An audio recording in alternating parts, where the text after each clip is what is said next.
The year of our Lord 1876 had wrung dry cedar out and left it to bake on the cracked earth. The drought was a thief in the day, stealing the green from the sparse grass and the hope from men's eyes. Dust, the color of rust and regret, settled on everything. It coated the tin roofs of the storefronts, turning the sun's glare into a dull, blinding heat. It settled on the backs of cattle that stood with their ribs showing like the hulls of wrecked ships, too weary to even flick their tails at the buzzing flies. The wind, when it came, offered no relief. It was a hot breath that picked up the grit from the single, wide street and threw it against the clapboard buildings, a constant, whispering scour. Inside the Silver Finch saloon, the air was thick with the day's leavings, the smell of stale whiskey. Sweat and sawdust tried to choke out the clean, sharp scent of pine from the new-cut planks that patched the floor. Kerosene lamps, their glass chimneys smudged with soot, cast a weak, yellow glow that made shadows stretch and lie. In one corner, a man named Silas picked at a banjo, his fingers finding a mournful, hesitant tune that seemed to get lost halfway across the room, each note dying before it could find a friend.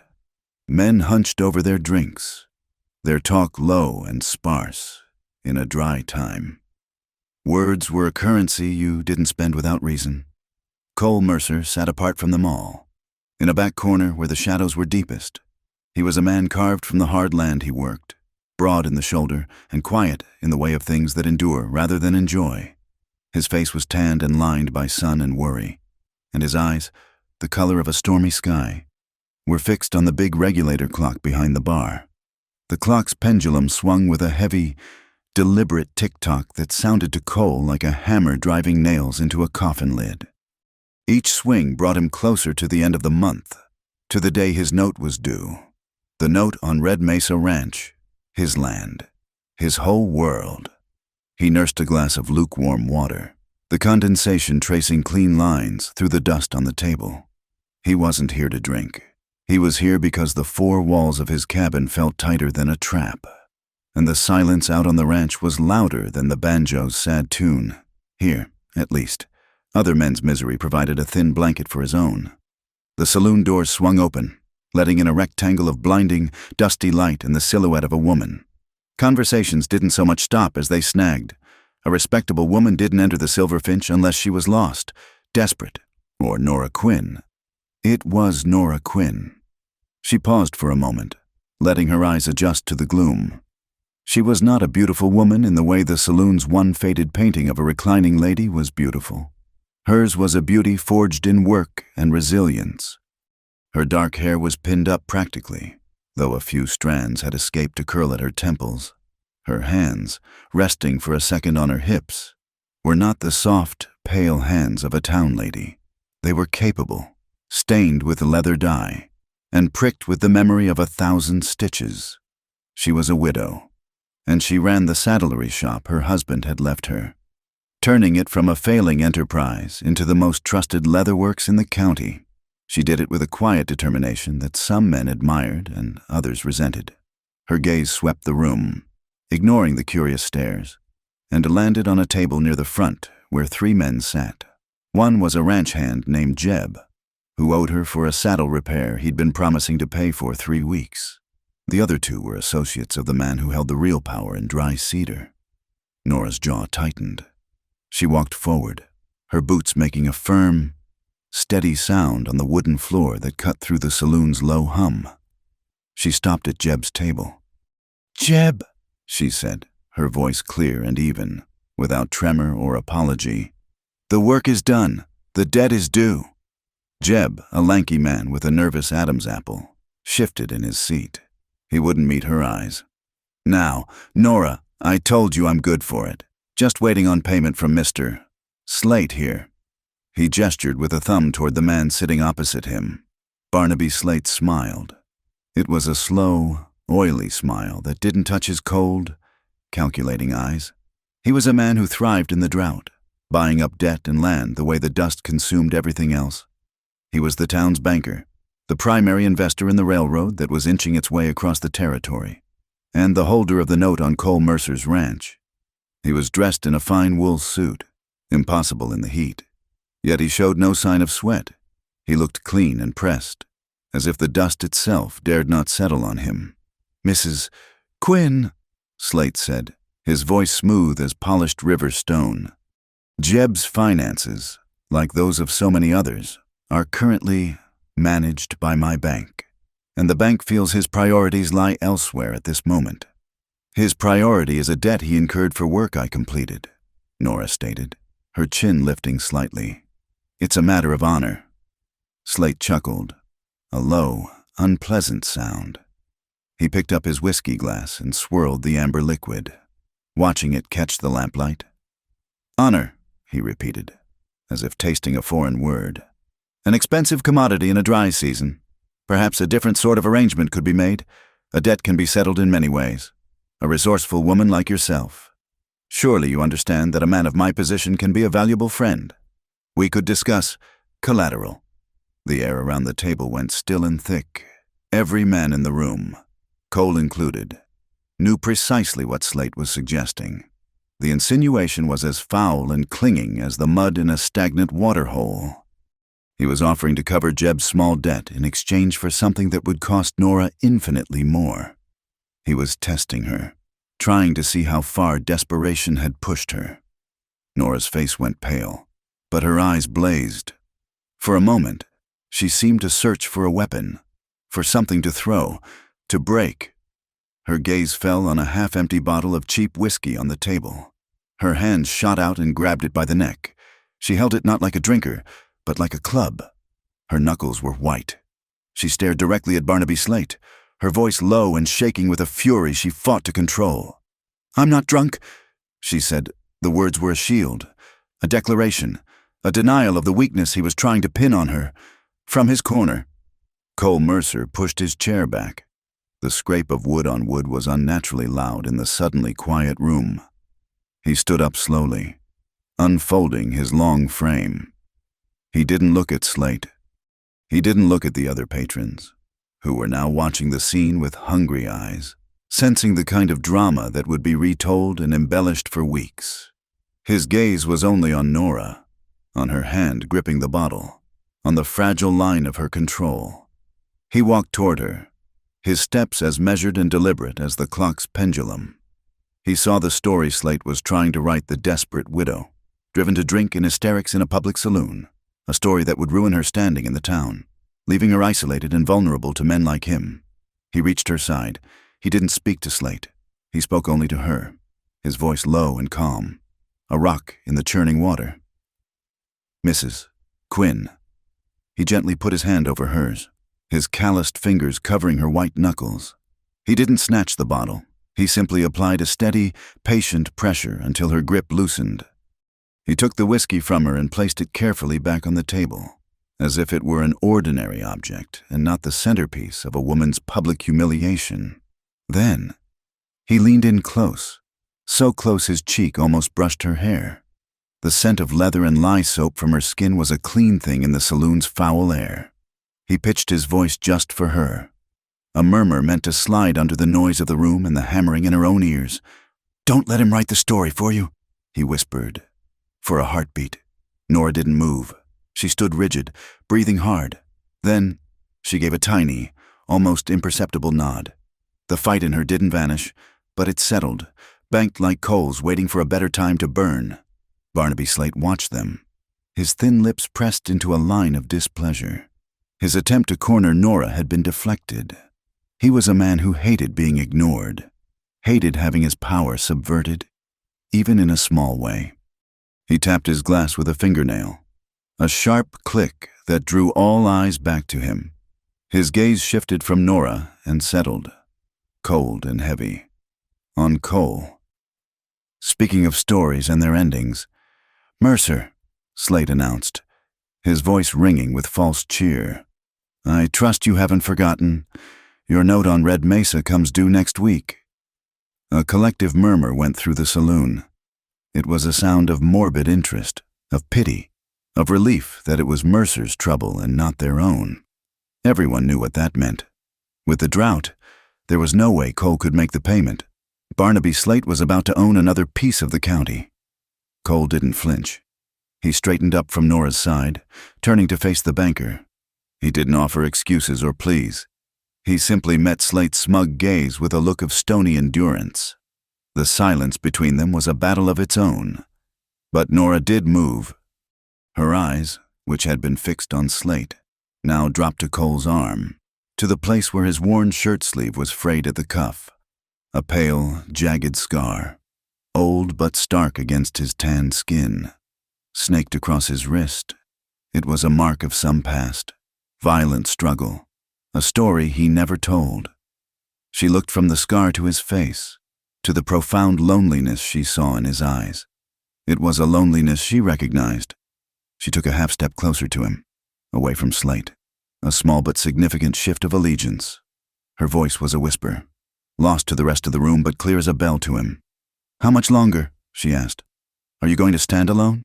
Outside, the wind picked up, a sudden, fierce gust that rattled the saloon's windows. It howled down the empty street, whipping dust and sand into a frenzy. It tore through Nora Quinn's saddlery, making the half-finished saddles hanging from the porch beams swing and creak like hanged men. The night had just begun, but in the saloon's yellow light and the street's swirling dust, the rumors were already being born. The story of the night at the Silver Finch, a story of debt, of defiance, and of two solitary figures standing a little closer together than they had when the sun went down. The sun rose over Red Mesa Ranch, not as a promise, but as an accusation. By the time it cleared the eastern bluffs, the heat was already a physical weight, pressing down on the parched land. Cole Mercer stood by the wellhead, his hands wrapped around the worn rope. The squeal of the wooden pulley was the only sound besides the low, miserable bawling of a calf somewhere in the holding pen. He hauled the bucket up, hand over hand, his muscles coiling with a familiar ache. The water that slopped over the side wasn't wasted. It was devoured instantly by the thirsty dust, leaving a dark, fleeting stain. He poured the water carefully into a long wooden trough, his movements precise and economical. He counted each bucket. 12. That was the morning's ration for the herd. It wasn't enough, not nearly. The calves, born into a world without green, were small and listless, their hides clinging to their bony frames. The older cattle stood with heads bowed, conserving what little energy they had. He walked the fence line later, his boots kicking up puffs of ochre dust. The grass was the color of old bone, brittle and lifeless. It crackled under his weight. He looked at his land, a sweeping panorama of mesas and dry arroyos that had been his father's and his grandfather's, and saw a patient, dying thing. The drought was killing it from the roots up, and Barnaby Slate was just waiting to pick the carcass clean. Cole's hands clenched into fists. He was a man who knew how to fight the land, how to wrestle a living from it. He didn't know how to fight a man who used paper and ink as his weapons. In town, in the cool, shaded interior of Quinn's saddlery, Nora worked under the steady light of a north-facing window. The air smelled of leather, wax, and her quiet industry. She was mending a saddlebag for one of the circuit patrolmen, her awl punching through the thick hide with a rhythmic, forceful push. A silver thimble protected her finger, but her hands were a map of her trade. The palms were tough with calluses, the fingertips pricked with tiny, faded scars. When she paused to thread a new needle, she rubbed her eyes. They were red-rimmed, not from tears, but from the strain of focusing on the tiny stitches hour after hour, often late into the night by the unsteady flicker of a single lamp. The work was hard, but it was hers. It was honest. Beside her on the workbench lay her ledger, a thick, cloth-bound book. The patrolman's account was there, to be settled by the county at the end of the month. Below it were the names of ranchers and townsfolk, a testament to the trust she had built. On a fresh page, she dipped her pen in the inkwell. Her script was neat and clear. She wrote, Barnaby Slate, Esquire, 1 bridal repair, for Jebediah Stone, performed on credit against Mr. Slate's verbal assurance. She paused, then added a second line beneath it. Invoice sent, unpaid. It was a small thing, a debt Slate would likely never acknowledge. But to Nora, It was a stone in her foundation. It was a fact, recorded and true, in a town where Slate was trying to own the truth itself. The story from the Silverfinch had spread through dry cedar faster than a prairie fire. It wasn't told in open gatherings, but passed in hushed tones over dry goods counters and between men loading wagons. Slate's power didn't come from a gun on his hip. It came from the ledgers in his bank and the contracts he held for the approaching railroad. The railroad was the town's prayer for salvation, the iron promise of water, supplies, and prosperity. To be on the wrong side of Barnaby Slate was to risk being cut off from that future. The whisper became a clear, unspoken rule. Mercer's a lost cause. He's going to lose that land. You stand with him. You'll get no contracts for grading the railbed. Your wife won't get the laundry concession for the work crews. Your loan for new seed will be called in. Men who had known Cole his whole life now found their boots intensely interesting when he walked past. Their wives, who once traded recipes with his mother, now offered Nora only a tight, pitying smile before hurrying on. The town was closing its doors, not with locks and bars, but with averted eyes and cautious silence. The loneliness of Cole's ranch was beginning to seep into the streets of the town itself. Late in the week, Cole called his only hand, a young man named Owen, into the shade of the barn. Owen was barely 20, wiry and tough, with an earnest face and a loyalty that hadn't yet been ground out of him by the world. Cole held out a small, heavy canvas pouch. "It's not all of it," Cole said, his voice rough with something that sounded like shame. "It's half. The other half will come when I have it." Owen took the pouch but didn't open it. He just nodded. "I ain't going nowhere, Mr. Mercer." "I can't guarantee there'll be a place for you to stay by month's end," Cole said, forcing the hard truth out. "Reckon I'll stay till then. See what happens." Cole nodded, his throat tight. He turned and pulled 2 heavy sacks from the tack room. "But a promise is a promise." He handed them to Owen. One was filled with salted, dried beef, and the other held a box of rifle cartridges and another of pistol rounds. Food and ammunition, the fundamental currency of survival. It was more valuable than the coin he was short on, and they both knew it. "See to your family," Cole said, turning away before Owen could see the gratitude and despair warring in his eyes. The next morning, a woman named Martha Samuels came into Nora's shop. Her husband had died in a mine collapse the year before, leaving her with 3 children and a worn-out pony that was their only transport. She held out a broken harness. The leather cracked and split. "Nora," she said, her voice thin. "I don't have the coin right now, but if you could just patch it enough to hold." Nora took the harness from her, examining the damage with a practiced eye. "This needs more than a patch. Martha, the main strap is about to give. Your boy could get hurt." She hung the harness on a hook. "Leave it with me. I'll replace the strap and re-oil the rest. Come back tomorrow afternoon." Martha's face fell. "I can't pay for all that. Not now." Nora met the other widow's worried gaze, her own expression softening. "I didn't ask for payment," she said gently. She picked up a piece of scrap leather, testing its strength between her hands. "Honor doesn't charge interest. Martha, go on home. It will be ready." After the woman left, her shoulders a little less stooped, Nora took a deep breath. She wasn't just fixing a harness. She was refusing to let Barnaby Slate's world, a world of cold calculation and leveraged desperation, be the only one there was. Slate made his next move 2 days later. 2 men rode out to Red Mesa. They weren't cowboys.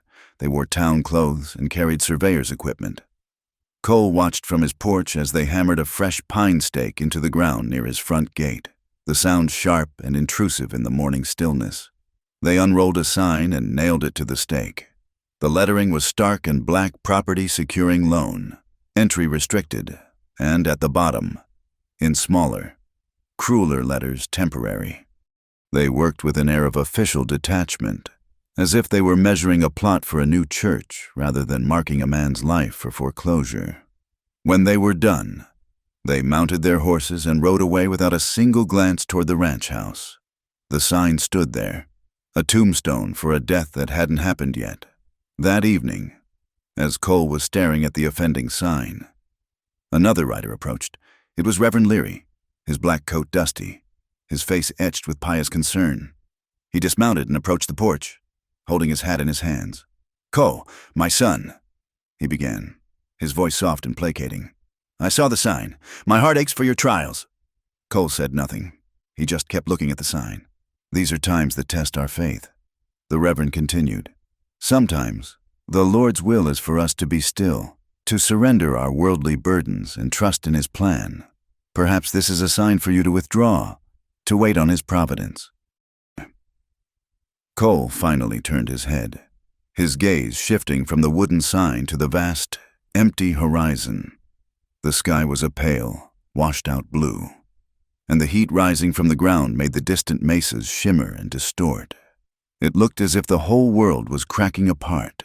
He looked at that broken horizon, and the thought of being still, of waiting, felt like a betrayal of every ancestor who had bled and sweat to hold this very piece of earth. He gave the Reverend no answer, but silence. The next day, as the afternoon sun began its slow, brutal descent, Cole saw a figure walking up the long track to his house. It was a woman, carrying something that glinted in the sun. As she got closer, he saw it was Nora Quinn. She was carrying a large earthenware jug. She walked right up to the porch, her face determined, her dress dusty at the hem. She didn't offer greetings or condolences. She just held up the jug. "Waiting doesn't grow grass," she said, her voice as dry as the air. Cole stared at her for a long moment, then nodded toward an empty chair. She climbed the steps and set the jug down. He fetched 2 tin cups from inside, and she poured the cool well water from her own property. They sat there in silence, drinking. The water was the best thing he had tasted in weeks. There was nothing more to say. Her presence, her simple act of bringing water, was an answer to the Reverend's advice, to the town's fear, to the crushing solitude. It said, "You are not alone." The only sound was the wind and the faint, rhythmic pat-pat-pat of fine dust blowing against the tin roof of the porch. It sounded like the ghost of a rain that would never fall. They sat side by side, 2 solitary figures watching the day die, finding a strange comfort in their shared silence. Then, a sound cut through the evening calm, sharp and violent, a single gunshot, rolling in from the direction of the southern pasture. It was followed by a frantic, rising clamor, the sound of cattle moving in panic. Cole was on his feet in an instant, his body rigid. Nora stood with him, her eyes wide. They both knew what that sound meant. Someone wasn't just waiting for the land. They were actively driving his weakened herd, pushing them in the dark toward the treacherous, bone-dry cliffs of Diablo Ravine. The sound of the gunshot ripped the quiet evening air to shreds. Before the echo had faded, Cole was moving, vaulting over the porch railing and landing in the soft dust of the yard. He didn't waste a second on thought. His body knew the grammar of this life. A gunshot followed by the sound of panicked cattle meant only one thing: theft or destruction. In this drought, they were one and the same. He ran, his long legs eating up the hard-packed ground. The memory of Nora on his porch was a fleeting, disconnected image, already belonging to a different, quieter world. His world now was the frantic bawling of his herd and the pounding of his own heart against his ribs. As his boot struck the earth, each jarring impact sent a phantom ache up his arm, right to the jagged, silvery scar on his wrist. The rain had come without warning, a cloudburst that turned the placid creek into a brown, churning monster. He was 14. His brother, Ethan, 12. They had been chasing a stray calf, laughing. When the wall of water hit, it swept Ethan off his feet, tossing him toward a tangle of fallen logs wedged against the canyon wall. The calf was gone, forgotten. Cole had scrambled along the bank, his heart a wild bird in his chest, until he was just upstream. He threw his lasso, the rope, his lifeline, his tool of the trade, sailed true. Ethan caught it, his small hands locking onto the rough hemp. But the current was a beast. It pulled with the weight of the whole world, dragging the boy under, slamming him against the logs. Cole dug his heels in, the rope burning through his gloves, threatening to pull his arms from their sockets. He saw Ethan's face, white and terrified, gasping for air, and he saw the big log, the anchor of the jam, start to shift. In a second, it would roll, and it would crush him. There was no time. His knife was on his belt, a single, desperate slice. The rope snapped free. Ethan was swept away. Cole pushed the memory down, choking it like a fire. He'd found Ethan's body 2 miles downstream the next day. He had cut the rope to save his brother from being crushed, hoping the current would carry him to a safer bank. He had made a choice, and the choice had failed. He'd sworn an oath over that small, lonely grave he would never again be the rope that dragged someone else down with him. He would stand alone, fall alone. It was the only honest penance he could offer. He reached the pasture fence, his breath coming in ragged bursts. A section of the wire was down, not broken, but laid carefully on the ground. He scrambled through and ran toward the sound, which was now moving steadily south, toward the sheer drop of Diablo Ravine. He couldn't save them all, not on foot, but he had to try. Back in town, the memory of that evening on Cole's porch stayed with Nora. It wasn't the tension or the distant gunshot that lingered. It was the profound, bone-deep stillness she had felt sitting beside him, the silent acknowledgement of 2 people holding their ground against the same uncaring sky. The next day, as she crossed the town square, the sight of the newly laid railroad spurs glinting in the sun brought another memory, sharp and unwelcome as a shard of glass in the eye. Daniel, her husband, had been so proud to work on the railroad. "It's the future, Nora," he'd said, his face smudged with grease and alight with a builder's optimism. "We're tying this country together with steel." He worked for a subcontractor hired by Barnaby Slate's development company. The pay was good, but the pace was brutal. Slate wanted the line finished ahead of schedule to collect a bonus. Corners were cut. Daniel had worried about the trestle over Bitter Creek, about the cheap pine they were using for supports instead of the specified oak. He'd spoken up, and he'd been told to keep his opinions to himself if he wanted to keep his job. A week later, a supply train heavy with iron rails went over the trestle.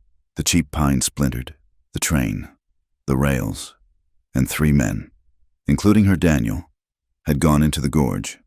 Slate's company had sent a letter of regret and $50. It was only later, sorting through Daniel's things, that she'd found his copy of the work order. Tucked inside was a memo from Slate's office, authorizing the use of pine to expedite construction and reduce expenditure. It was signed by Barnaby Slate himself. Nora stopped walking.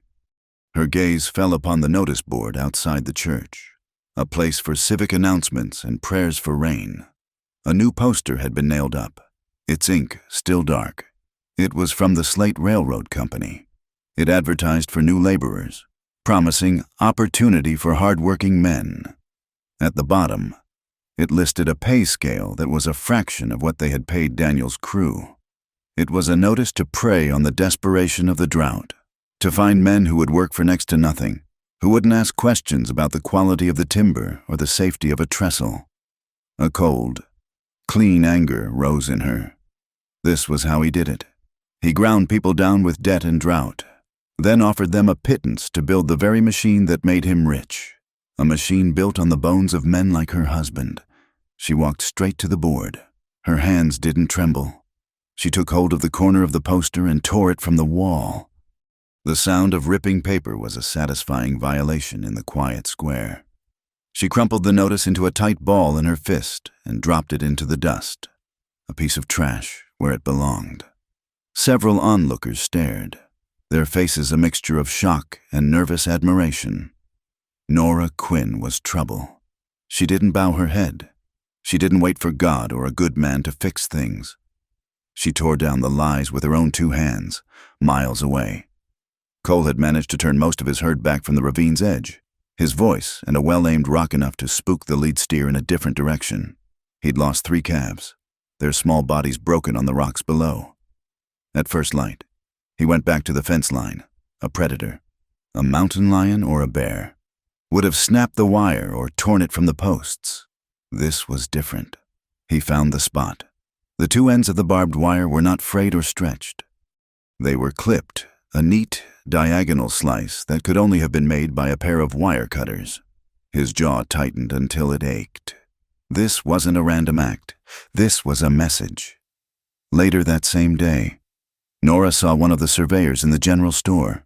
He was a rat-faced man she recognized from the day they had planted the sign on Cole's land. As he turned to leave, he scraped the sole of his boot against the store's iron step to knock off the accumulated dust, a clod of mud, strangely damp and a deep, brick-red color, fell to the boardwalk. Nora stared at it. The dust around dry cedar was pale, almost yellow. This was different. This was the clay from the North Fork pits, the ones Barnaby Slate had bought last year, ostensibly for a brick-making venture. The pits were 5 miles north of town. Cole Mercer's ranch was 10 miles south. A surveyor marking Cole's southern boundary had no reason to have northern clay on his boots, unless he'd taken a very long, very deliberate detour. She waited until the man was gone, then bent down and discreetly scooped the clod of red clay into her handkerchief. It was a small, cold lump in her hand, a piece of a puzzle she was beginning to see. Cole rode into town late in the afternoon. He didn't want to, but he was out of salt and coffee, and the solitude of the ranch was becoming a heavy, suffocating thing. He saw her leaving the saddlery, and he reined in his horse. She stopped, waiting for him. They didn't greet each other. The time for pleasantries was long past. He dismounted and reached into his saddlebag, pulling out a small, coiled piece of barbed wire. He held it out on his palm. He didn't need to explain. She saw the clean, sharp cut at both ends. Her eyes met his, and in that single look, a silent conversation passed between them. They both knew. The drought was the weather, but the hardship was a man. Nora unfolded her handkerchief, revealing the lump of red clay. "From the surveyor's boot," she said. "From the North Fork pits." Cole stared at the clay, then back at her face. The pieces clicked into place. The cut fence, the surveyor's impossible route. Someone had ridden from Slate's property in the north, circled around, and deliberately driven his cattle toward the ravine. A long, heavy silence settled between them. Cole looked down at his hands, at the scarred wrist that was a constant reminder of his failure, of his vow to stand alone. But looking at Nora's steady, determined face, he felt that vow begin to crack. Standing alone hadn't saved his cattle. It hadn't stopped Slate from nailing a sign to his land. It was just another word for waiting to lose. "I'm not good at talking," he said, his voice low and rough. It was an admission, a confession of his own limitations. Nora looked from the wire in his hand to the clay in hers. "Then do," she replied. It wasn't a suggestion. It was a command, an invitation, an absolution. Do the thing that words can't. Cole raised his eyes to meet hers, for the first time in a year. He wasn't just a man enduring his fate. He was a man with an ally. "There were wagon tracks near the fence," he said. "Faint, but they headed east, toward Coyote Valley. That's where you keep your winter hay," she stated. It wasn't a question. He nodded. "Meet me there, at sunrise." As he turned to remount his horse, the evening wind shifted, coming in from the east for the first time all day. It carried on it the usual sense of dust and dry sage, but underneath, there was something else, a smell that was thin, acrid, and deeply wrong. It was the smell of smoke, faint as a rumor, where no fire had any right to be. The sky was not yet light when they met at the edge of town, just a bruised purple promise of dawn in the east. A cold wind, the first in weeks, moved through the sagebrush, carrying the clean, sharp scent of the high desert. Cole was already there, mounted on his steady bay gelding, a rifle in his saddle scabbard. Nora rode up on a sturdy mare, a shovel and a heavy canvas tarp tied behind her saddle. She hadn't asked why. She had understood. When you go toward a smell of smoke on a dry night, you bring tools to fight a fire. They rode without speaking, their horses' hooves making soft, rhythmic thuds in the deep dust. The faint, acrid smell they'd caught on the wind last night was stronger now, a definite thread of kerosene tainting the air. It was a smell of pure malice. Nature didn't smell like this. This was the work of men. Coyote Valley was a wide, shallow basin cupped between two low mesas, a place where the grass grew a little thicker in a wet year and was sheltered from the worst of the winds. It was where Cole had painstakingly cut and stacked the hay that was meant to see his herd, his last remaining asset. Through the winter, it was his future, piled high under the uncaring stars. They saw it as they crested the last rise. Two massive haystacks, each one the size of a small cabin, stood dark against the lightening sky. From a distance, they looked untouched, but as they drew closer, the wrongness of the scene became a knot in Cole's stomach. The air was heavy with the petroleum stink. He dismounted, his boots sinking into the churned-up earth. Wagon tracks, 2 sets, deep and clear, leading in from the east and stopping right between the stacks. He walked to the nearest stack, the one his father had taught him how to build, layered and thatched to shed the rain that no longer came. He reached out and touched the dry, sweet-smelling hay. His hand came away slick, dark, and stinking of coal oil. He looked at his fingers, then at the dark, spreading stains that soaked the base of both stacks. They had been drenched, gallons of it. And then he saw it. A thick, oily rope of twisted fabric, a wick leading from the space between the stacks to a coil hidden in a scrubby bush. It was all there. The fuel, the fuse, just waiting for a match. Nora had dismounted beside him, her face a pale, grim mask in the half-light. She saw the wick, saw the comprehension in Cole's eyes. She didn't gasp. She didn't exclaim. Her hand went to the shovel tied to her saddle, her fingers curling around the smooth, worn wood of the handle. This was beyond cruelty. This was an execution, an attempt to burn a man's last hope to ashen cinders. A faint sound broke the stillness, the metallic jingle of a spur. Cole's head snapped up. Nora froze, her hand still on the shovel. They were not alone. 2 figures on horseback emerged from the deep shadows of the western mesa. They were wrapped in dark coats, their faces hidden by bandanas pulled up to their eyes. They moved with a lazy confidence, as if they were arriving to inspect a job already completed. One of them dismounted, a lit lantern in his hand. The other remained mounted, a rifle held loosely across his lap. The dismounted man walked to the coiled wick, his steps unhurried. He knelt, fumbling in his coat pocket. He brought out a match. Cole saw the flicker as he struck it against his boot heel. Time seemed to split into 1,000 sharp-edged pieces. There was no moment for a plan, no breath for a warning. There was only the flare of the match and the instinct to act. Nora moved first. She ripped the shovel from her saddle and lunged forward. Not at the men, but at the oily wick lying in the dirt. She ran with a desperate, focused grace. The shovel held like a weapon, her only thought to sever the fuse before the fire could be born. At the exact same instant, Cole launched himself at the kneeling man. He covered the 20 feet between them in a silent, explosive rush, his body low to the ground.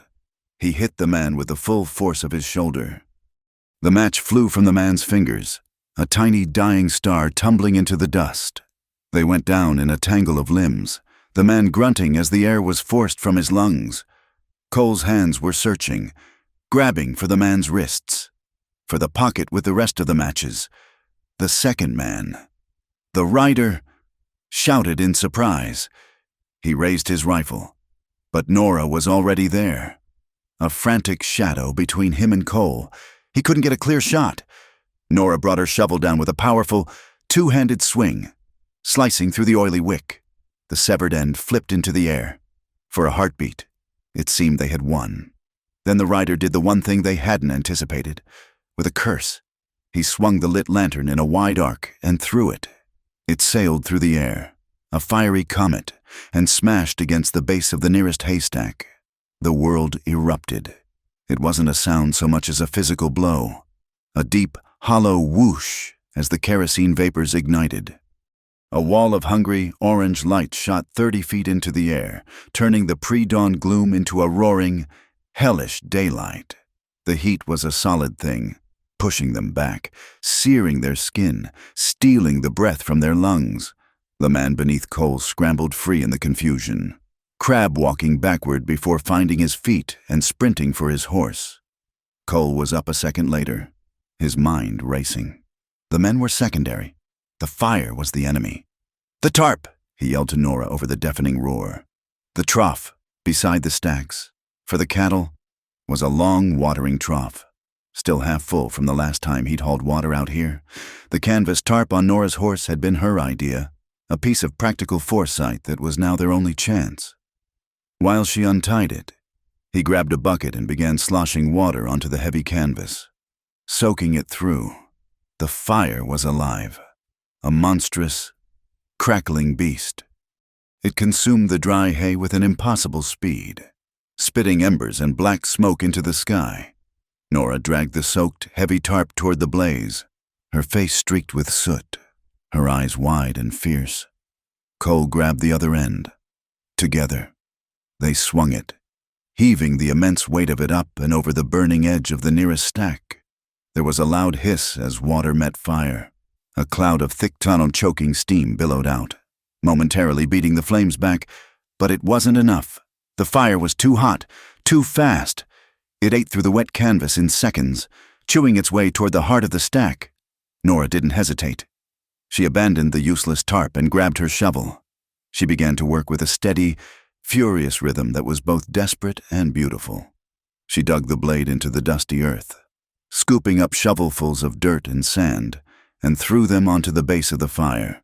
Scoop, turn, throw. Scoop, turn, throw. She wasn't trying to put it out. She was trying to smother it, to choke it of the air it needed to breathe. A shower of embers rained down around her. One caught in the loose strands of her hair, which sizzled and smoked. She didn't even seem to notice, brushing it away with the back of a grimy glove, her eyes never leaving the fire. The two arsonists had mounted their horses and were already fleeing, their dark shapes galloping away to the east. They were escaping all this destruction, and they would simply ride away. A cold rage cut through Cole's panic. He ran to his horse, pulling the rifle from its scabbard. He wasn't aiming to kill. Justice would have to wait, but he would not let them leave without a mark. He levered around into the chamber, raised the rifle to his shoulder, and took a quick, steady aim at the second rider. He let him just a little, then squeezed the trigger. The rifle bucked against his shoulder. The shot was a flat, sharp crack in the roar of the fire. It wasn't a warning shot into the air. It was a statement. Cole didn't miss. The man's hat flew from his head, tumbling through the air before landing in the sagebrush. The rider flinched but didn't stop, disappearing with his partner over the rise. Cole lowered the rifle and ran back to the fire, back to Nora. They worked side by side in the smoke and the blistering heat, a silent, frantic team. He used a pitchfork, tearing away the burning outer layers of hay, creating a firebreak, while she continued her relentless assault with the shovel. They didn't speak. They didn't need to. Every movement was a word, every shared breath a sentence. They were fighting for the same thing. It felt like an eternity, but it was probably less than an hour. As the sun finally broke over the horizon, casting long, distorted shadows, the fire began to yield. Its roar subsided to a sullen crackle. The flames shrank back, leaving behind a smoldering, blackened ruin where one haystack had stood, and a charred, half-eaten shell of the other.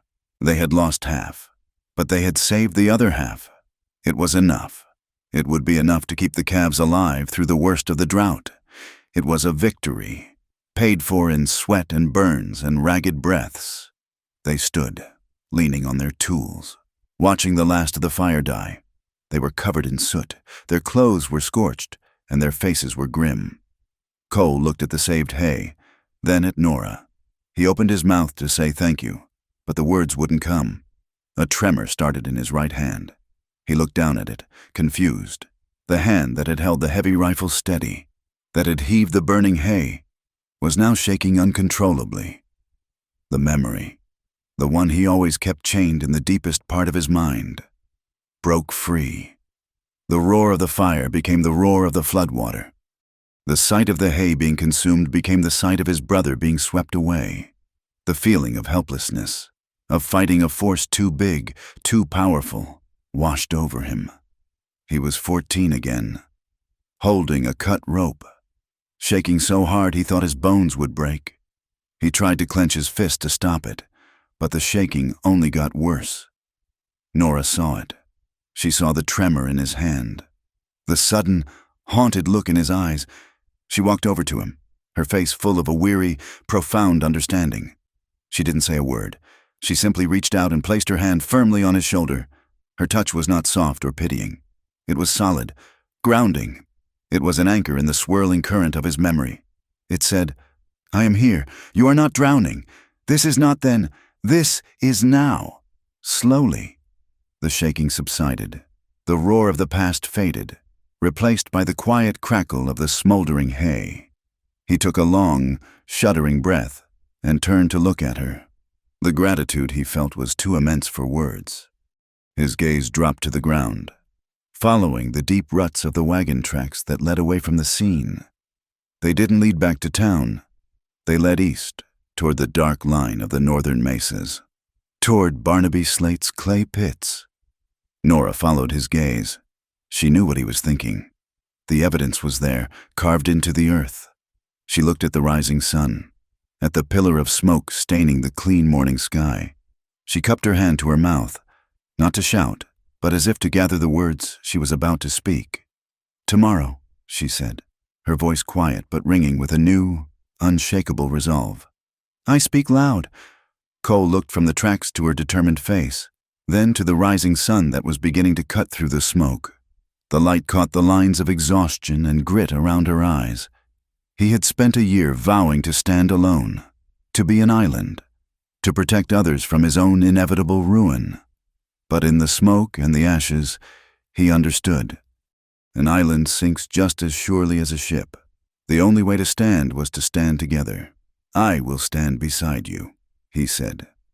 The words were a promise, a breaking of an old oath and the making of a new one. In the ruins of his winter hay, something else had just been saved. The church was the only building in Dry Cedar large enough to hold the town's fear. That night, it was filled to the rafters. Kerosene lamps had been lit and hung from the beams, casting a flickering, insufficient light that made the familiar space seem strange and full of shadows. The people of the town sat on the hard wooden pews, not as a congregation, but as a jury of the anxious.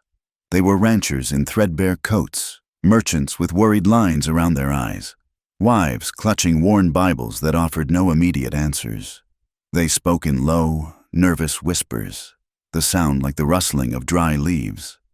At the front, by the simple pine pulpit, Reverend Leary stood wringing his hands, his face a mask of spiritual and civic distress. The meeting had been called to discuss the fire at Cole Mercer's property, but everyone knew it was about something more. It was about Barnaby Slate. It was about the railroad, the drought, and the invisible lines of debt and obligation that connected every person in that room. Barnaby Slate himself sat in the front pew, looking as calm and immaculate as he had in the saloon. He was not a man who showed agitation. He projected an aura of serene, unshakable power, as if this gathering were a slight inconvenience he was graciously tolerating. When Reverend Leary, his voice trembling slightly, called the meeting to order, Slate rose and walked to the pulpit. He didn't ask permission. He simply took control. He smiled his thin, reassuring smile at the assembled faces. "My friends, my neighbors," he began, his voice smooth and reasonable. "We are here because of a troubling incident, an unfortunate accident, no doubt, that has befallen Mr. Mercer. In times like these, it is easy for fear and speculation to run rampant. But we are a community of laws, of order." He reached into his coat and produced a folded document. He opened it and laid it flat on the pulpit, the paper crinkling in the silence. It was Cole Mercer's note of loan, the legal chain that bound Red Mesa Ranch to the bank. "This," Slate said, tapping the paper, is the foundation of our prosperity. Contracts, obligations met, this is how we build a future. Mr. Mercer's note is due, and the bank, as is its duty, must act upon it. All else is merely hearsay." He was about to continue, to dismiss the fire as irrelevant, a footnote to a financial transaction. But before he could, Nora Quinn stood up from her place in the third pew. She did not walk to the pulpit. She stood where she was. So she was speaking not from a position of authority, but as one of them, one of the crowd. Every eye turned to her. In the lamplight, her face was composed and serious. Her voice, when she spoke, was not loud, but it was so clear and steady that it cut through the murmuring and commanded the room. "It was not hearsay, Mr. Slate," she said. She held up a dusty, sweat-stained hat. A clean hole was punched through the crown, and the felt was torn where the bullet had exited. This was found in the sagebrush near Coyote Valley yesterday morning. She turned the hat so everyone could see the inside band. A single, crudely stitched letter S was visible.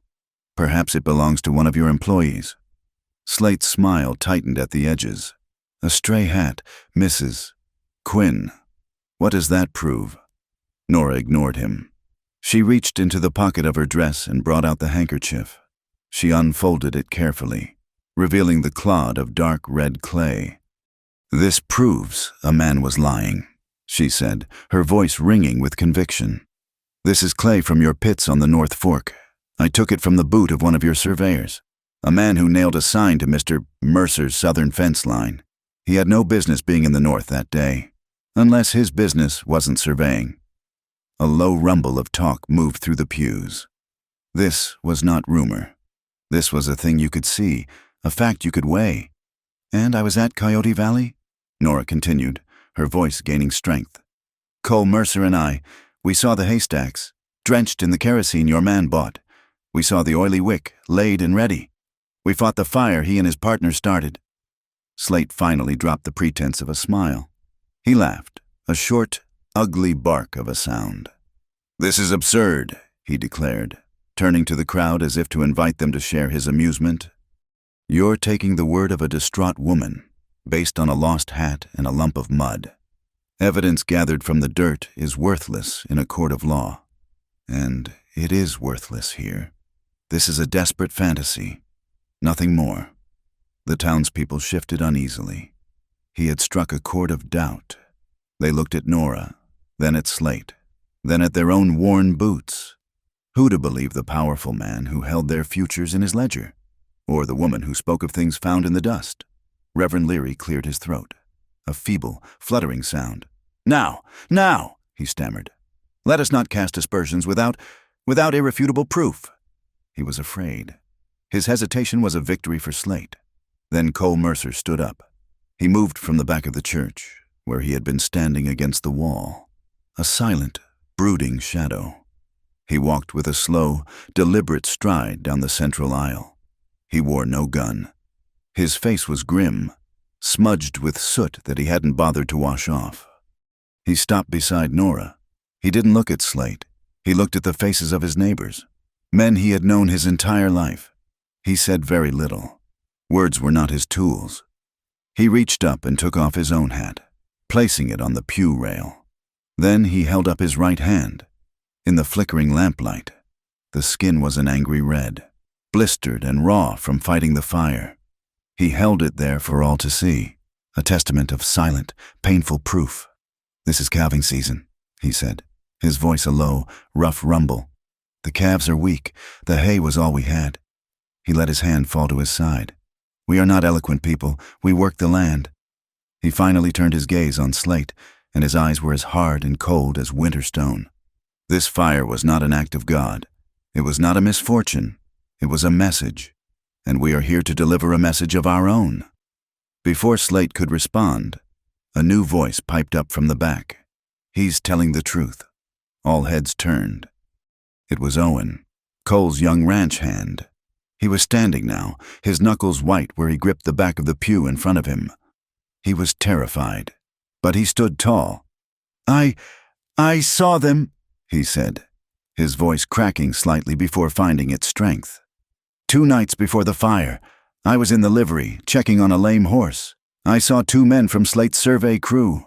They were loading a wagon. They had at least a dozen 5-gallon tins of coal oil. They loaded them under a tarp, quiet-like. I thought it was for their camp, but it was too much. Way too much. This was different. This was an eyewitness. Slate's face went rigid, his eyes narrowing into slits of cold fury. He turned his gaze on Owen, a look so full of menace that the young man physically flinched. Then Slate swept that same gaze across the entire room, making eye contact with farmer after farmer, merchant after merchant. "This is slander," he said, his voice dropping to a low, dangerous growl. "And it will not be tolerated. I am reminding every man in this room who holds a note at my bank, who has a line of credit for his store, who hopes for a contract with the railroad. You will think very, very carefully about whose story you choose to believe. Any man who gives voice to this vicious lie, will find that his credit is no longer good in Dry Cedar. His notes will be called due. His future in this town will be over." The threat hung in the air, thick and suffocating as smoke. It was a declaration of economic war. The whispers died. Men looked down, unable to meet their neighbors' eyes. Fear, cold and practical, was winning. It was Nora who broke the spell. She stepped forward, her eyes blazing, and she spoke not to Slate, but to the bowed heads of her community. "Look up," she said, her voice ringing like a struck bell. "Look at your wives. Look at your children sleeping in their beds tonight. When you teach them their letters, what words do you want them to learn? Will it be debt and fear? Will it be silence and submission? Or will you teach them the words truth and courage? Don't let our children learn the word fear before they have learned the word right." A profound silence followed her words. It was a silence of shame, of conflict, of souls being weighed in the balance. Into that silence came a new sound, a sharp, clear ting of a small bell. From a side pew, a woman in a plain, dark traveling dress stood up. She was not a resident of Dry Cedar. Her face was weathered, intelligent, and accustomed to command. It was Judge Rose Callahan, the circuit judge, who had been passing through town and had decided to attend the meeting to gauge the temper of the community. "That is quite enough," she said, her voice calm and authoritative, the voice of the law itself. She walked to the front, picking up the small brass bell from the pew and placing it on the pulpit. "I have heard testimony of arson, of conspiracy to defraud, and of witness intimidation.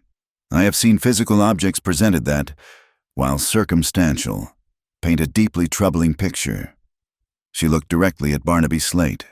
"Mr. Slate, your threats in this public assembly have been noted." Then she looked at the townspeople. "And your silence has also been noted." She struck the bell again. "Ting, by the authority vested in me by this territory," she declared, "I am issuing a 72-hour stay on all foreclosure proceedings against the property known as Red Mesa Ranch. Furthermore, I am issuing a warrant for the immediate search of the Slate Company property at the North Fork pits. The sheriff will be looking for irregular stores of kerosene, a wagon matching the description of the tracks, and any other evidence pertaining to this alleged crime." A collective gasp went through the church. The law had finally stepped in. Hope, fragile but real, flickered in the room. Barnaby Slate stared at the judge, his face a thundercloud of disbelief and rage. For the first time, his composure was shattered. He snatched his loan document from the pulpit, crumpling it in his fist. He turned, his face a pale mask of fury, and strode down the aisle. As he passed the townsfolk, he gave them a look that promised a long and difficult reckoning. At the door, he paused and looked back at the judge, a cold, venomous smile twisting his lips. "Try it," he sneered.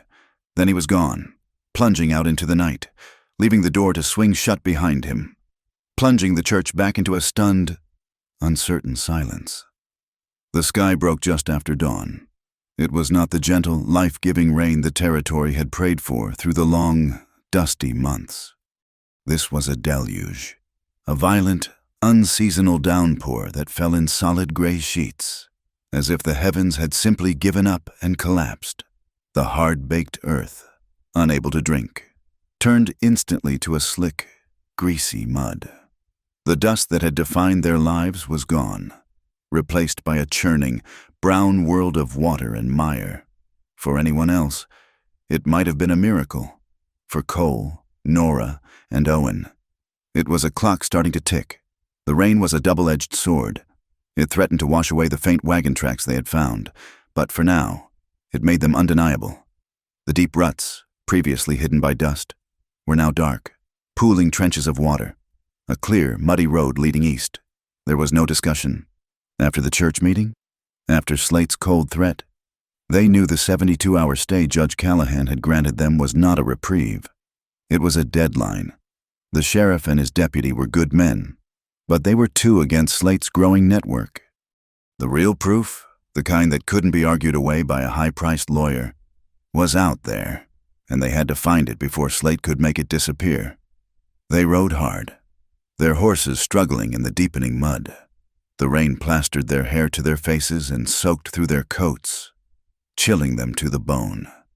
They leaned forward in their saddles, heads bowed against the onslaught, their eyes fixed on the muddy trail.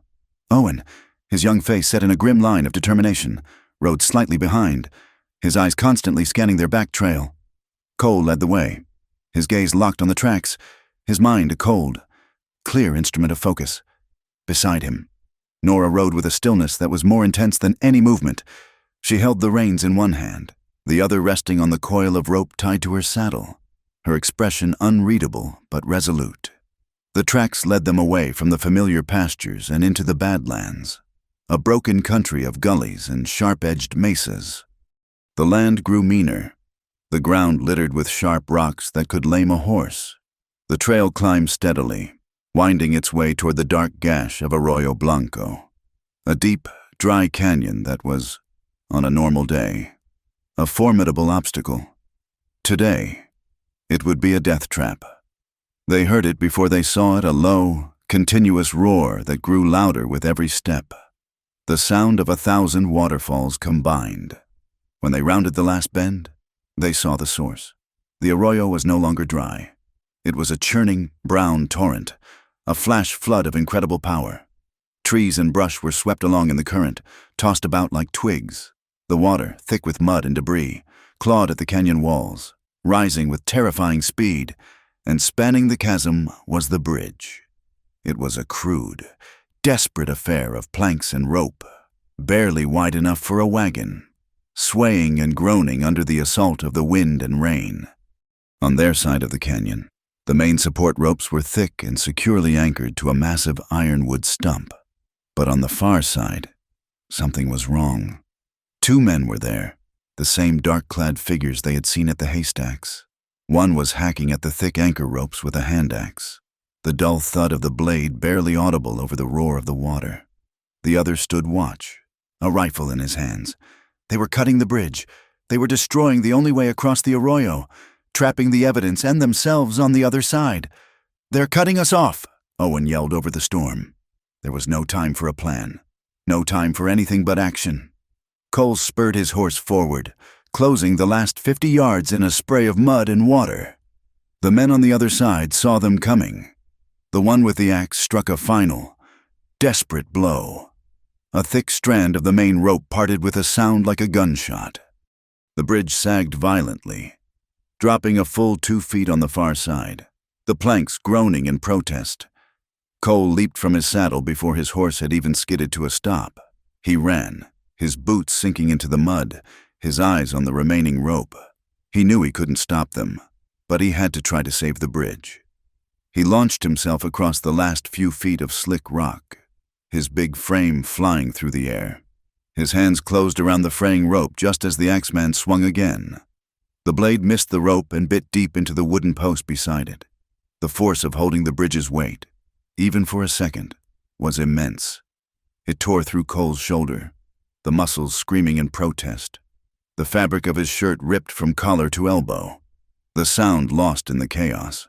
He dug his heels into the mud, his whole body a straining anchor against the pull of the bridge and the raging flood below. He was holding on, but he was losing. "The rope! Nora!" he roared, his voice raw.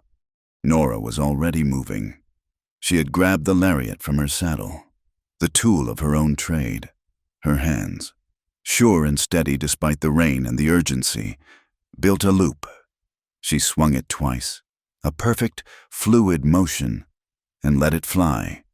The rope sailed across the churning gap, a lifeline in the storm. The loop settled perfectly over a thick wooden post that served as the railing anchor on the far side, just a few feet from where the men were working. She pulled it taut and dallied the other end around the ironwood stump on their side, her movements quick and efficient. They now had a second anchor, a fragile stay against total collapse. The two men on the other side stared, momentarily stunned by the sudden, coordinated assault. They had expected to work undisturbed. This was not part of their plan. The man with the axe dropped it and fumbled for a pistol at his belt. "Get across!" Cole yelled. "Go!" He still held the main rope, his knuckles white, his body shaking with the strain. The bridge was a bucking, groaning wreck, half suspended by Cole's strength and Nora's rope. Nora went first, grabbing the rope they had just thrown and one of the bridge's swaying support lines, and started across. She moved with a climber's careful haste, finding her footing on the slick, tilting planks. Owen followed right behind her, his young face pale but determined. They were halfway across when the man with the pistol finally found his courage. He raised his gun and fired. The shot went wide, the bullet whining off the rocks. He thumbed back the hammer to fire again. Cole, still holding the rope, couldn't get to his own gun. He could only watch, helpless. The second man, the one who had been standing guard, turned to run for his horse. As he did, his foot slipped on a loose plank. He fell, and a long piece of splintered wood from the damaged railing broke free. Owen saw his chance. He lunged, grabbing the heavy piece of timber. It was as long as his arm and thick as a fence post. As the man with the pistol raised his arm to take careful aim at Nora, Owen swung the makeshift club with all his might. The blow caught the gunman square in the shoulder. He screamed, a high, thin sound of pain, and his arm went limp. The pistol dropped from his nerveless fingers, bounced once on the planks, and then tumbled over the edge, swallowed instantly by the brown, angry water. The man Owen had hit stumbled back, clutching his shoulder, his face a mask of agony and surprise. His partner, seeing the fight was lost, didn't hesitate. He scrambled up the muddy bank and leaped onto his horse, disappearing into the storm. The injured man followed, staggering after him. The three of them were alone on the groaning, half-destroyed bridge, suspended over a raging flood. Cole let go of the rope, his arm burning as if it were on fire, and scrambled across the remaining distance. He, Nora, and Owen collapsed on the far bank, a heap of mud-soaked, exhausted humanity. They lay there for a long moment, rain beating down on them, their chests heaving as they dragged air into their burning lungs. They were breathing like blacksmith's bellows, the sound of their own survival almost as loud as the flood. Slowly, Cole pushed himself to his knees. His clothes were torn. His body was battered, but his eyes were clear. He looked at Nora, then at Owen. A nod of thanks passed between them, a wordless acknowledgement of the trust and courage that had just saved their lives. They were covered in mud, their knees and hands caked with the thick, red clay of the North Fork. They got to their feet and looked around. They were in a small clearing, dominated by a long, low shed built of rough-hewn logs. A heavy bar was drawn across the door. Using the broken piece of the bridge railing as a lever, Cole and Owen pried the bar free. The door swung inward with a groan, revealing a dark, cavernous space that stank of kerosene. It was the cache. Tins of coal oil were stacked to the ceiling, far more than any survey crew would ever need.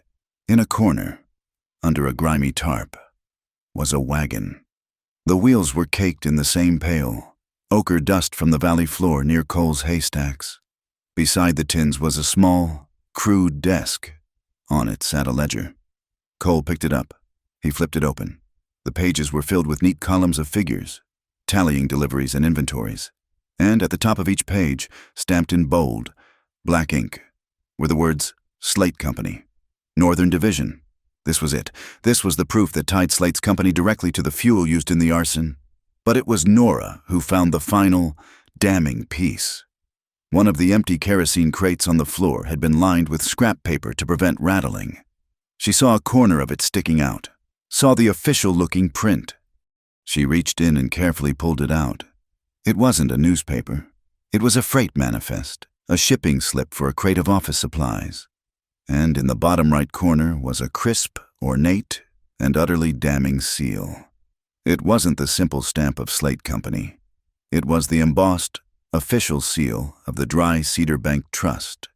The document, used as garbage to line a crate of illegal kerosene, was official bank correspondence. Barnaby Slate hadn't just used his company to commit the crime. He had used his bank. Nora held the paper in her hand, the rain dripping from her hair onto the ink. It was the key, the one piece of evidence that connected Slate's criminal actions to his legitimate enterprise, the one that would ruin him completely. A sound, faint at first but growing rapidly, cut through the noise of the storm. It was the sound of horses, a lot of them, moving fast. Cole went to the door of the shed and peered out. Through the gray curtain of rain, he saw them. A dozen riders emerging from the trees, their faces grim, their rifles held ready, and at their head, on a big black stallion, was Barnaby Slate. He must have realized his men had failed. He had come to clean up the mess himself. The rain fell like a volley of needles, cold and sharp, driving into the mud, and the men with equal indifference. Barnaby Slate sat astride his black stallion, a dark monument of arrogance in the gray, swirling storm. He was not a man who got his own hands dirty, but he was a man who came to watch the final act. Behind him, a dozen riders fanned out in a loose semicircle, blocking the only path away from the shed. They were a hard-faced lot, men whose loyalty was measured in coin, their hands resting casually on the stocks of their rifles. The jingle of their harnesses and the creak of wet leather were the only sounds besides the hissing rain and the distant, constant roar of the flood in the arroyo. They faced three figures, mud-caked and exhausted, standing in the doorway of the rough log shed. Cole, Nora, and Owen, unarmed, outnumbered, and trapped. Slate urged his horse forward a few paces, the animal's hooves making sucking sounds in the deep, red mud. He stopped just out of arm's reach, looking down at them from his superior height. His gaze passed over Nora and Owen with dismissive contempt and settled on Cole. He saw the ledger in Cole's hand. A small, self-satisfied smirk touched his lips, the look of a man playing the final card in a game he had already won. "Put the paper down, Mercer," Slate said, his voice calm and reasonable, a chilling counterpoint to the violence of the storm. "This foolishness is over. It's time to return the land to someone who knows how to use it." It was the ultimate insult, couched as a practical matter of business. He wasn't just stealing Cole's land. He was declaring him incompetent, unworthy of it. Cole stood his ground, the ledger held tight in his hand. His face was a stoic mask, but his eyes burned with a cold, contained fire. He was ready to meet whatever was coming, but the words to fight back were locked behind a lifetime of silence. He didn't have to find them. Nora stepped forward. She moved out from the shelter of the doorway, right into the driving rain.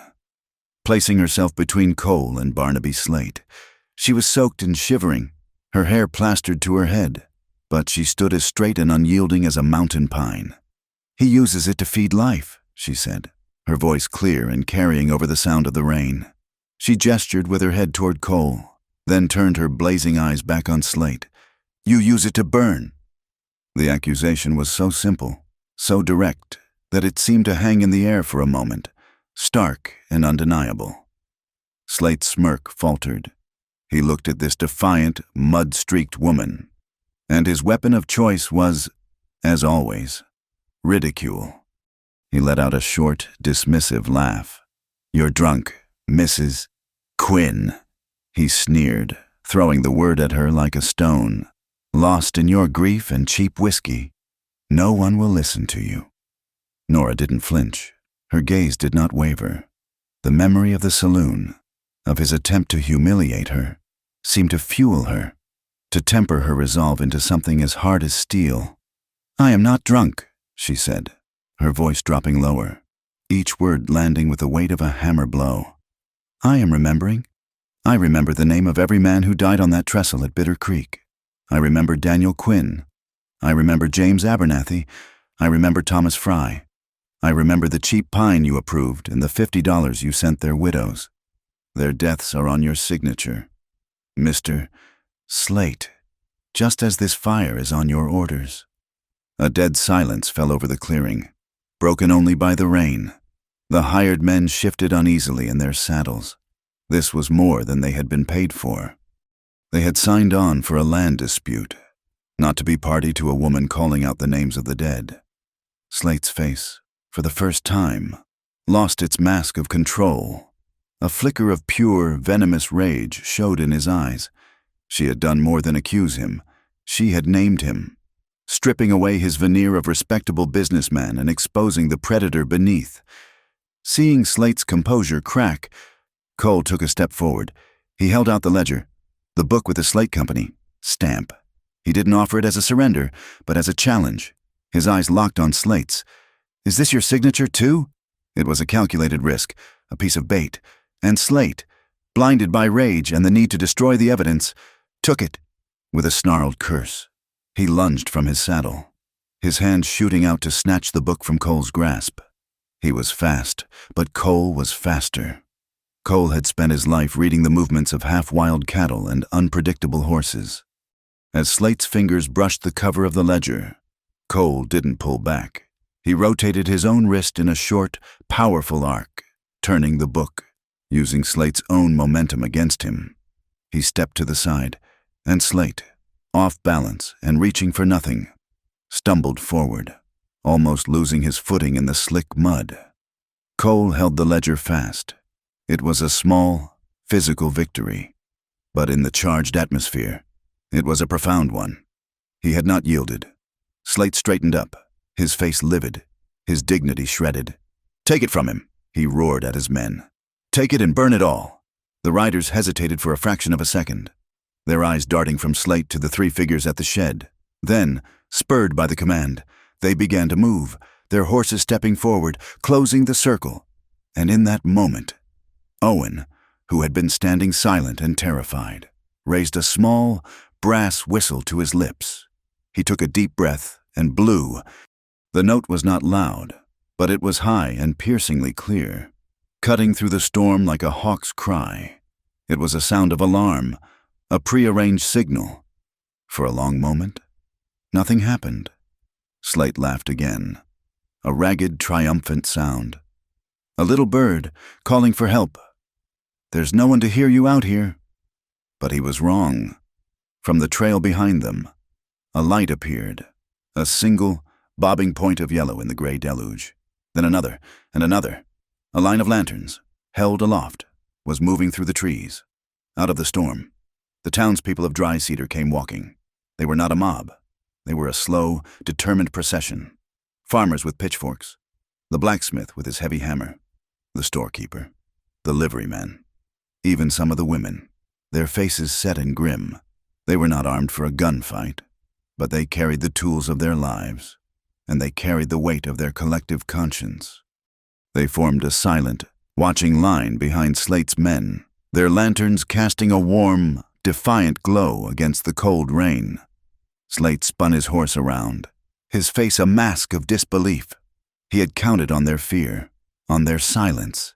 He had never imagined they would follow, that they would walk miles through a flash flood to stand for what was right. Before he could speak, two more figures rode into the clearing. Judge Rose Callahan, her face impassive under the brim of a wide, rain-soaked hat, and Sheriff Miller, his hand resting on the butt of his Colt. They rode not to the front, but to the side, positioning themselves between Slate's men and the townspeople. "Barnaby Slate," the judge's voice rang out, as clear and sharp as the bell in the church. "I have here a warrant, which you have chosen to ignore. By attempting to flee and destroy evidence, you have added obstruction of justice to the list of your alleged crimes." Sheriff Miller drew his pistol. It was not an aggressive move, but a simple statement of fact. "Tell your men to drop their rifles," he said, his voice quiet but firm. "It's over. Slate was trapped. The law in front of him. The community behind him." His hired guns looked at the sheriff, then at the silent, watching faces of their neighbors in the lantern light, and their paid-for courage evaporated. One by one, they let their rifles fall into the mud. Slate sat frozen on his horse, his knuckles white on the reins. He was a man watching his entire world dissolve in the rain. Then, one of his men, the one who had been injured on the bridge, slid from his horse and raised his hands. "He made us do it!" The man cried out, his voice thin with panic. "He said it was just to scare him off the land. We was just following orders." The betrayal was total. The last stone in Slate's fortress of power crumbled into dust. As if on cue, the deluge began to lessen. The hard, driving needles softened to a steady drizzle, and then stopped altogether. A watery, gray light filtered through the breaking clouds. In the sudden, ringing silence, the only sound was the dripping of water from the trees and the sucking sound of the mud. The red clay, the mud of the North Fork, was everywhere. It was on the boots of Slate's men. It was on the hems of the townspeople's clothes. It was caked on the knees of Cole, Nora, and Owen. It was the one thing that bound them all, a silent, inescapable truth clinging to every person in the clearing. Cole looked at Nora. Her face was smudged with soot and dirt. Her hair was a mess, and he thought she was the most beautiful thing he had ever seen. A wave of gratitude so powerful it almost buckled his knees washed over him. He had been ready to face this alone, to go down fighting in silence, but she had given him a voice. She had given the truth a voice. In the quiet aftermath of the storm, he knew, with a certainty that settled deep in his bones, that whatever came next, he would not be facing it by himself. The front doors of the Dry Cedar Bank Trust were propped open, not for business, but for justice. The entire town, it seemed, had crowded inside, their damp coats filling the air with the scent of wet wool and rain-soaked earth. They stood silently, shoulder to shoulder, a human wall of witnesses lining the polished wooden rails. All eyes were on the back of the room, on the object that had for so long represented Barnaby Slate's untouchable power, the great black iron safe. It stood in the corner like a sullen beast, its polished steel dial gleaming in the lantern light. Barnaby Slate stood before it, his immaculate suit now rumpled and stained with red mud. His face was pale, his composure utterly gone, replaced by a rigid, brittle fury. Beside him, Judge Callahan stood with her arms crossed, her expression patient and implacable. Sheriff Miller stood by the door, his presence a quiet finality. "Mr. Slate," Judge Callahan said, her voice cutting cleanly through the tense silence. "The warrant is clear. You will open the vault." For a long moment, Slate did nothing. He stared at the safe as if it were an extension of his own body, a final bastion of his secrets. To open it felt like a violation, like cracking open his own ribs to expose the contents of his heart. "This is an outrage," he hissed, his voice low and shaking. "This bank is a private enterprise. You have no right." "I have every right," the judge replied, her voice never rising. "The law is not a private enterprise. Open it, now." With a hand that trembled almost imperceptibly, Slate reached out and began to work the combination. The metallic clicks of the tumblers falling into place were the only sounds in the room, each one as loud as a hammer blow. There was a final, heavy thunk, and he pulled the massive, polished steel handle. The door swung open with a deep, groaning sigh, revealing the dark, ordered interior. It was not filled with gold, but with paper, stacks of ledgers, deed boxes, and loan documents, the architecture of his power. At the judge's direction, the sheriff began removing the contents, placing them on Slate's own mahogany desk. There was the ledger from the North Fork shed, its cover still damp, and tucked behind it, Another, more damning volume. It was a private account book, not part of the bank's official records. The judge opened it. The townspeople pressed forward, straining to see. Inside, in Slate's own neat, precise hand, was a detailed accounting of the kerosene purchases. And beside those entries were notes payments made to the two men who had set the fire, with the memo line reading, "For services rendered land liberation." The term was chilling in its corporate euphemism. It was a contract for arson. Slate, seeing the book in Callahan's hands, made one last, desperate attempt to salvage his dignity. "It was a fire prevention measure," he blurted out, the lie sounding thin and pathetic even to his own ears. "A prudent step to clear brush from the railroad right-of-way. Mercer's land was overgrown, a fire hazard to us all." Judge Callahan looked up from the page, her eyes cold. "Mr. Slate, this ledger details the purchase of over 200 gallons of coal oil. By my estimation, that is enough to clear brush from here to the territorial capital. The amount is not prudent, it is punitive. It is the supply for a small army, not a brush-clearing crew." She closed the book with a sharp, final snap. "But we will discuss that at your trial." She turned to a new document. The one Nora had pulled from the crate, the freight manifest with the bank's seal. "And this," she said, holding it up for all to see. "This connects the bank itself to the conspiracy. Which brings me to another matter." Her gaze hardened. "The investigation into the Bitter Creek trestle collapse, which was closed due to a lack of evidence, is hereby reopened." A gasp went through the room. It was an old wound for the town, a grief that had been sealed away by official indifference.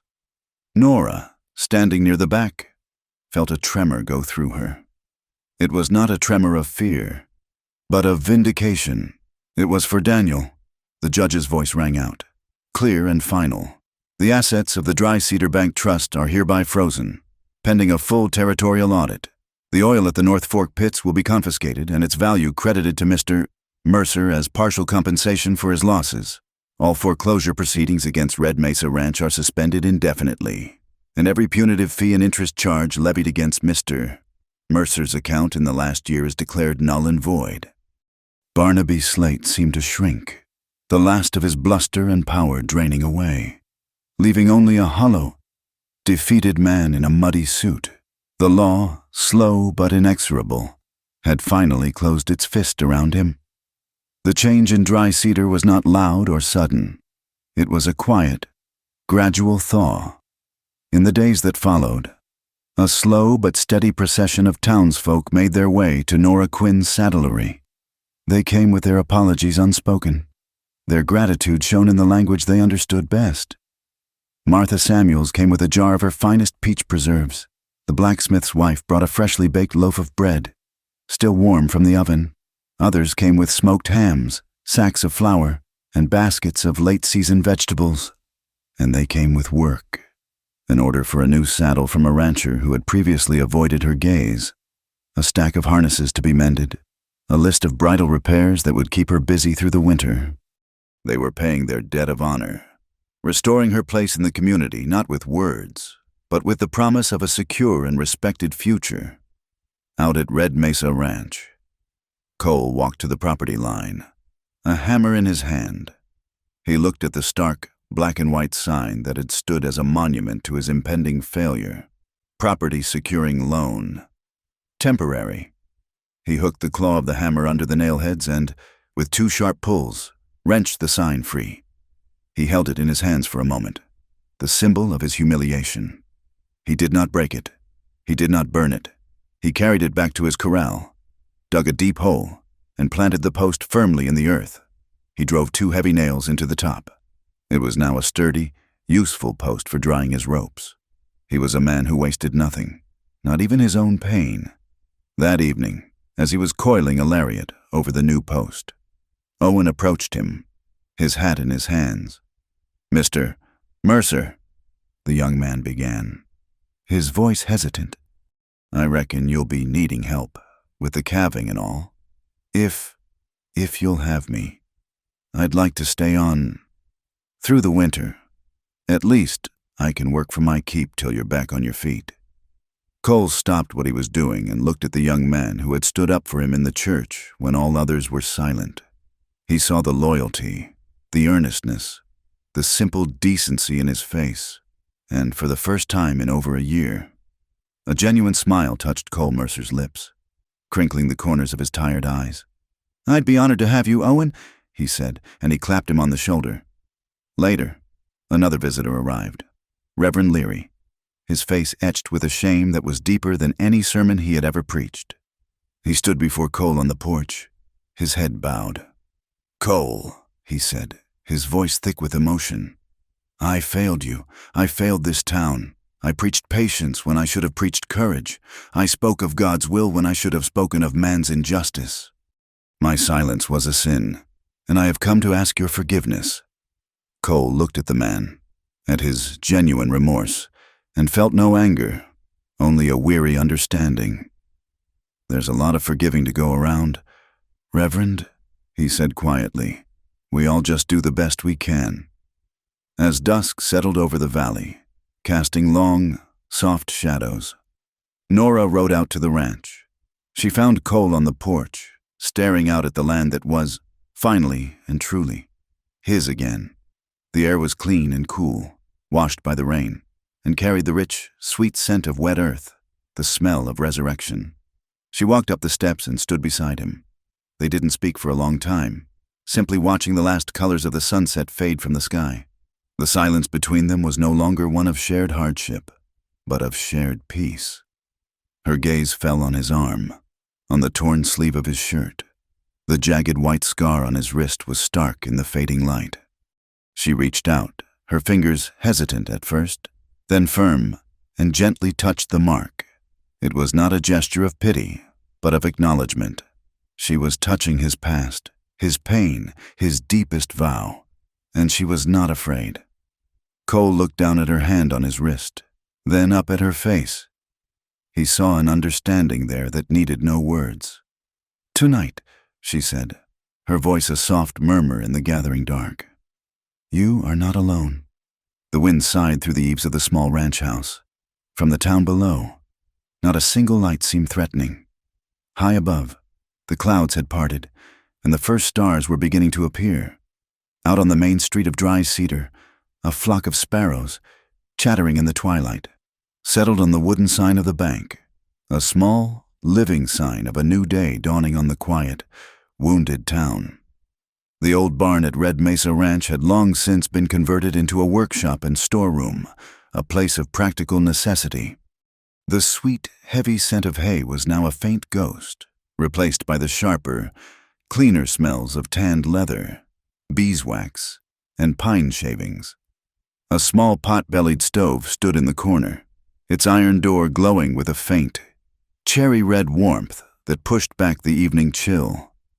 The rain had passed, leaving the world outside scrubbed clean and silent, and the air that drifted through the open barn door was cool and smelled of damp earth and new beginnings. Nora moved with a quiet efficiency, her hands, which could master the toughest hide, now gentle as she spooned dried mint leaves into a small tin pot. She set it on the stove to heat, the simple, domestic act a stark contrast to the chaos of the past few days.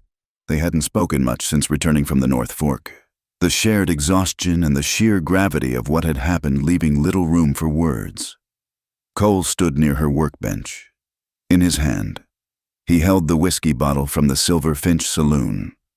He had carried it back from town that first night and left it on his mantelpiece, a brown glass reminder of the moment their private struggles had become a public fight. He looked at it now, not as a temptation or a comfort, but as an artifact, a piece of a story that was already over. With a slow, deliberate movement, he reached up and placed it on a high, dusty shelf, tucking it behind a stack of old harnesses. He was putting the past away, giving it a place where it could be remembered but no longer wielded. He turned back to Nora. The water in the pot was beginning to steam, releasing the clean, sharp fragrance of mint. He walked to the shelf, took the bottle down again, and held it out to her. His hand was steady. It was not an offer of a drink. It was not a challenge or a judgment. He was simply handing it to her, The object Slate had tried to use to define her. He was returning it to her possession, giving back the control that had been momentarily wrested away. Nora looked at the bottle, then at his face. She took it from him, her fingers brushing his. She held it for a moment, then turned and placed it back on the shelf herself, a little farther back this time. An agreement, a closing of a chapter. Cole leaned against the workbench, the warmth of the stove at his back.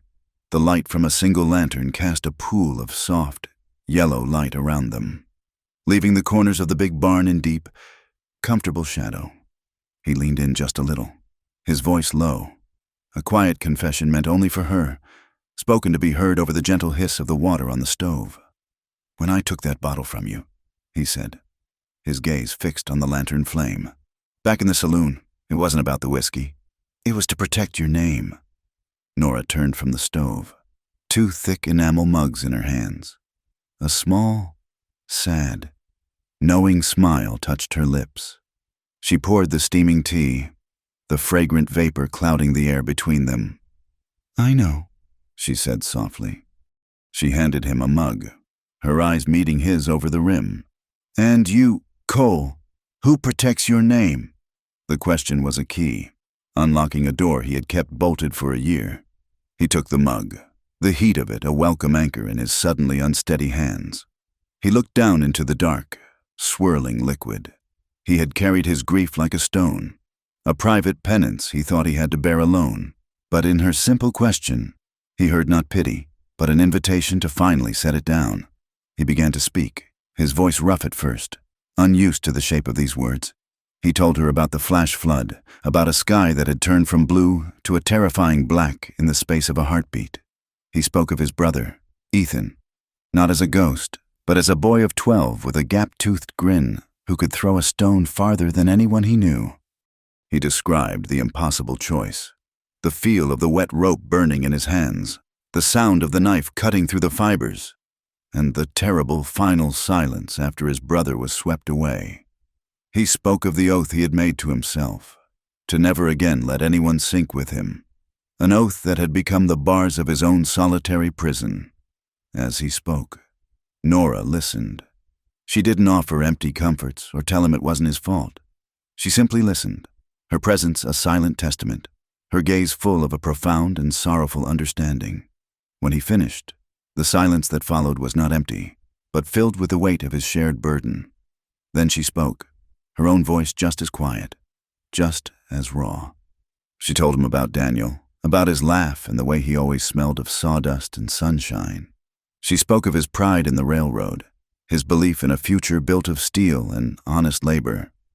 She described the day the news came, the cold, official letter, the $50 that felt like an insult to a man's entire life. She told him of finding the work order, the memo signed by Slate, the cold, hard proof that her husband's life had been weighed against the cost of oak and found wanting. She spoke of the long, silent nights in the saddlery, the grief a constant, unwelcome companion in the chair across from her.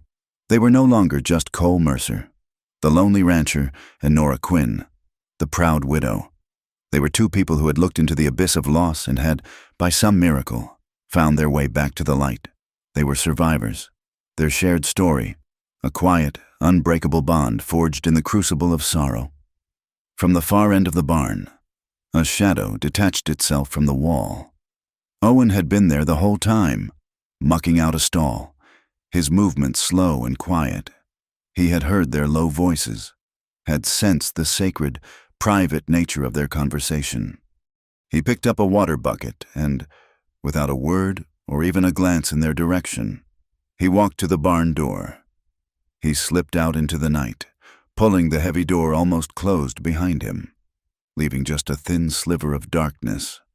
The soft click of the latch was a sound of quiet respect, a gift of privacy, leaving them alone in the warm, golden bubble of the lantern light. The tea in their mugs had grown cool. Nora reached into a small sewing basket on her workbench and took out a folded square of white linen. She unfolded it and placed it on the bench beside Cole's hand. It was a man's handkerchief, immaculately clean, with a simple, sturdy hem stitched by her own hand. "For when your hand shakes," she said quietly. Cole looked at the handkerchief, then at his own hand, which was resting, steady now, on the rough-hewn wood of the bench. He thought of the uncontrollable tremor that had seized him after the fire, the physical manifestation of a memory he could not outrun. She had seen it, she had understood it, and she was not offering a cure, but a comfort. It was the single kindest gesture he had ever known. He didn't know what to say. The words "thank you" felt too small, too hollow for the magnitude of what he felt. So he did the only thing he could. He set down his mug and gently, tentatively, reached for her. He placed his hands on her shoulders and leaned in, resting his forehead against hers. He closed his eyes. Her skin was cool, and he could feel the soft, steady rhythm of her breathing. For a full minute, they just stood there, foreheads touching, sharing the same small space, the same quiet air. He took a long, slow breath, and it felt as if he was finally breathing out the last of the drought. The long, dry season of his soul that had left him parched and cracked and empty. He breathed out the guilt, the loneliness, the crushing weight of his vow, and in its place a quiet, gentle peace began to settle. Outside in the yard, a lone cow lowed, a deep, mournful sound that was not of distress, but of contentment. High above, the last of the storm clouds were pulling apart like a torn curtain, revealing a sweep of pale, distant stars against the infinite, velvet black of the night sky. He drew back slowly, his hands still resting on her shoulders. He looked into her eyes, and in their depths, he saw not a reflection of his own sorrow, but a promise of a shared dawn. They did not kiss. The moment was too fragile, too sacred for that. A kiss would have been a loud declaration in a conversation that was being spoken in whispers. Instead, he simply took her hand, his large, calloused fingers wrapped around hers, her smaller, capable hand fitting perfectly in his. It was not a gesture of passion, but of partnership. A small, unspoken promise, made in the quiet warmth of a barn, under the watchful eyes of a billion distant stars. A promise to simply stand together, to hold on, and to face the morning, come what may. The first light was the color of pearl, soft and cool as it spilled over the eastern mesas, touching the wet earth and making it gleam. Inside the barn, the air was still and smelled of warm animals and damp wood. The only sounds were the scrape of a metal scoop against the wooden floor of a grain bin, the soft rush of seed pouring into a bucket, and the rhythmic clink and sigh of the old balance scale. Cole and Nora worked in a circle of lantern light that was slowly being made redundant by the dawn. They moved with the easy, unspoken rhythm of people who understand the same task. He would scoop the precious seed grain, his movements powerful and sure, and pour it into the bucket on the scale. She, with her deft, precise hands, would adjust the small iron weights, her eyes watching the needle until it balanced perfectly. Then she would nod, and he would tip the measured grain into a heavy canvas sack, ready for planting. They were not just weighing seed, they were weighing their future, kernel by precious kernel. Each balanced measure was a small, tangible piece of hope, a down payment on a season they had fought for and won together. Later that morning, they stood at the front gate of the ranch, by the main road. The offensive sign Slate had planted was long gone, its post now serving a nobler purpose in the corral. In its place, they raised a new one. Cole had planed the board himself from a piece of clean, strong pine. Nora had painted the letters, her hand as steady as it was when stitching a fine saddle. The sign was simple, the words stark and clear against the pale wood. It read, "Mercer Quinn Outfit Saddlery Stock Paid in Work Honor." It was more than a sign. It was a declaration of independence. It was a charter for a new kind of business in Dry Cedar, one built not on leverage and intimidation, but on the currency of sweat and a person's good name. It was their flag, planted firmly in the soil they had refused to surrender. The changes on the ranch were a quiet reflection of the larger changes in the town. Barnaby Slate was gone. There was no public spectacle, no jeering crowd. He had simply left one morning in a closed carriage, escorted by 2 territorial marshals, on his way to the capital to await a trial that everyone knew he would not win.